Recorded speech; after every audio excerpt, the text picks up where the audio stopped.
अस्सलाम वालेकुम friends, welcome back to my channel best home remedies.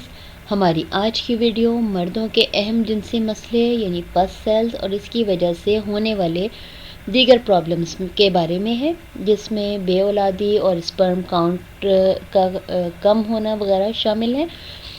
नाक़िस ग़िज़ाओं का इस्तेमाल, रोज़मर्रा उमूर में हद से ज़्यादा बढ़ा हुआ ज़हनी दबाव और कुछ गैर फितरी आदत की वजह से नौजवानों की अक्सरियत जिनसी बीमारियों का शिकार हो जाती है। शादी से पहले इन मसाइल पर अक्सर नौजवान इतना ध्यान नहीं देते कि इनके हल के लिए कोई संजीदा तरीके इलाज ढूंढें, लेकिन जब शादी हो जाती है तो इन कमज़ोरियों की वजह से बहुत से नौजवान अपनी अज़दवाजी ज़िंदगी में मुश्किलात का सामना करते हैं। न सिर्फ अपनी लाइफ पार्टनर के सामने शर्मिंदा होते हैं, बल्कि औलाद जैसी नेमत से महरूमी भी बर्दाश्त करते हैं, और इसके लिए महंगे से महंगे इलाज के लिए भी वो हर वक्त तैयार रहते हैं। ऐसे जिनसी मसाइल के हल के लिए ज़रूरी है कि इलाज के साथ साथ अपने लाइफ स्टाइल में भी बेहतरी लाएं। ऐसी खुराक अपने मामूल में शामिल करें जो सिर्फ जिनसी कमज़ोरी ही दूर ना करे, बल्कि जिस्म के पूरे निज़ाम को ताकतवर बनाए। ख़ास तौर पे दूध और इससे बनी अशिया इस लिहाज से बहुत मुफीद हैं। कोशिश करें कि उनका इस्तेमाल अपने रोज़मर्रा रूटीन में शामिल रखें। ख़यालात को पाकीज़ा रखें, जिनसी हिजान पैदा करने वाले मवाद से दूर रहें।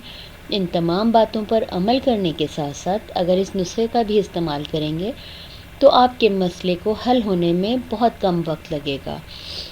ये नुस्खा बनाने और इस्तेमाल में बेहद आसान है। इसके अज्जा भी बआसानी पंसार शॉप से मिल जाते हैं। बस ज़रूरत इस बात की है कि इसे बताए गए तरीक़ेकार के मुताबिक मुस्तकिल मिजाजी के साथ इस्तेमाल किया जाए। इंशाअल्लाह 2 से 3 हफ्तों में आपको अपनी तकलीफ़ में नुमायाँ कमी होती महसूस होगी। नुस्खा तैयार करने के लिए आपको 2 अज्जा दरकार होंगे। भखड़ा या गोखरू, ये दोनों नाम हैं इस बूटी के, ये आपको 100 ग्राम लेना है।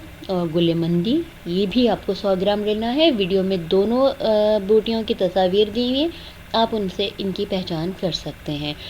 दोनों अज्जा को मोटा मोटा कूट लें और किसी साफ़ सुथरे खुश्क जार में महफूज कर लें। ख्याल रहे सिर्फ कूटना है, पाउडर नहीं करना। 1 गिलास पानी गर्म करके इसमें 1 चम्मच कुटे अज्जा को शामिल करें। चाय की तरह धीमी आंच पर 2 से 3 उबाल आने तक पकाएं। उसके बाद चूल्हे से हटाकर ठंडा कर लें। एक बार आपको ये सुबह इस्तेमाल करना है और एक बार रात को सोने से पहले। अगर हो सके तो आप इसे एक बार तैयार करके रख लें और 2 वक्त आप इसे इस्तेमाल करें। अगले दिन के लिए आप नया तैयार करेंगे। बेहतरीन नताइज के लिए आप इसको लगातार 2 माह तक इस्तेमाल करें, लेकिन अगर आपको महसूस हो कि कोई आपकी शिकायत बाकी है तो आप इसे मज़ीद 1 माह इस्तेमाल करके अपनी शिकायत दूर कर सकते हैं। अपनी आरा से ज़रूर आगाह कीजिए और अपने दोस्तों से इसे शेयर करें अगर वो ऐसे किसी मसले का शिकार हों। Thanks for watching.